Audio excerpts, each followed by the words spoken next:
যাব না। এক পাগল লোক দাবি করছে যে আপনি তার নিকট ঋণগ্রস্ত।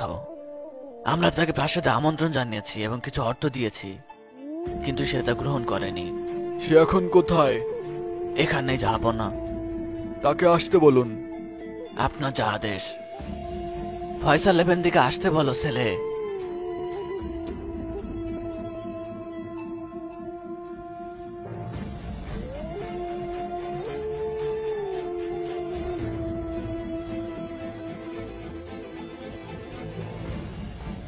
বলুন এফেন্দি, আপনি কি বলতে চান? যাব না, আপনি আমার কাছে ঋণগ্রস্ত।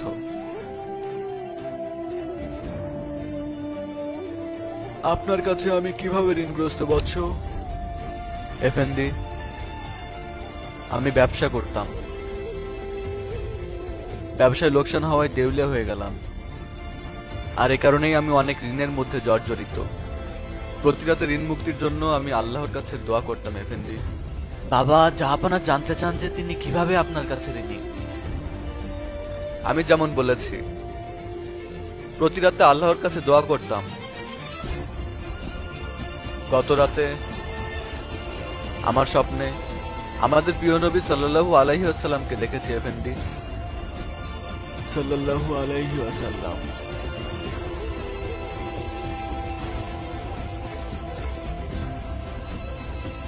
তিনি আমাকে বলেছিলেন, আমার হামিদকে বলো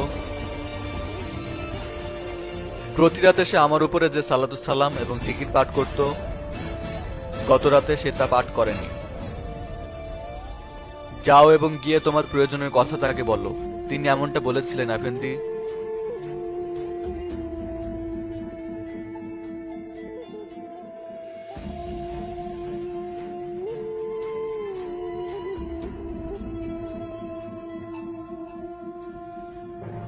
তিনি কি বলেছিলেন? কি বলেছিলেন? আমার হামিদকে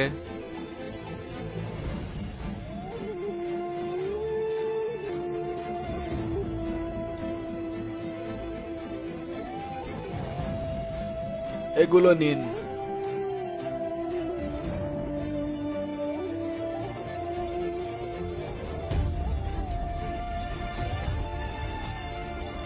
তিনি কি বলেছিলেন তাকে পুনরায় বলবেন?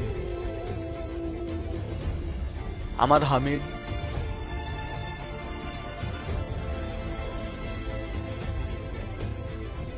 এগুলো নিন।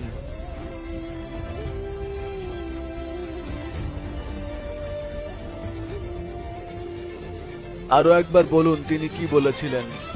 প্রিয় নবী আমাকে স্বপ্নের মধ্যে বলেছেন যে আমার হামিদকে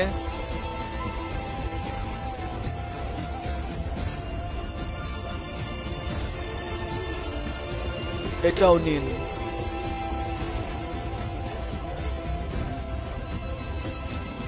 আর একবার বলুন আমার হামিদ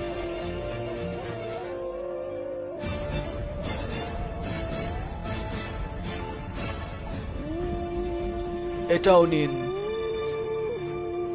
বাবা, এ পরিমাণ কি আপনার জন্য যথেষ্ট নয়? যথেষ্ট পাশা, আমি তৎক্ষণাৎ আমার ঋণ পরিশোধ করব।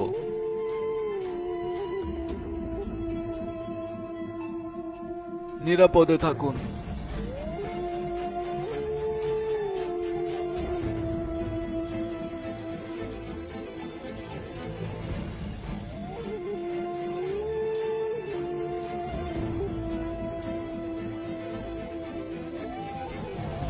যাব না।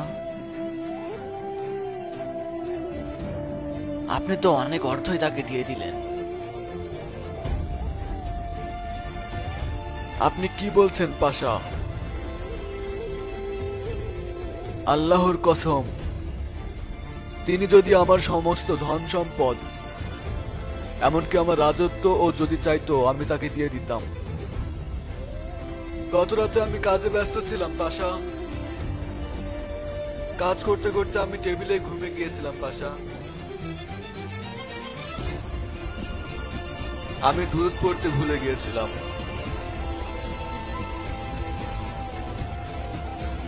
ভুল হয়ে গেছে পাশা, আল্লাহ আমাকে ক্ষমা করুন।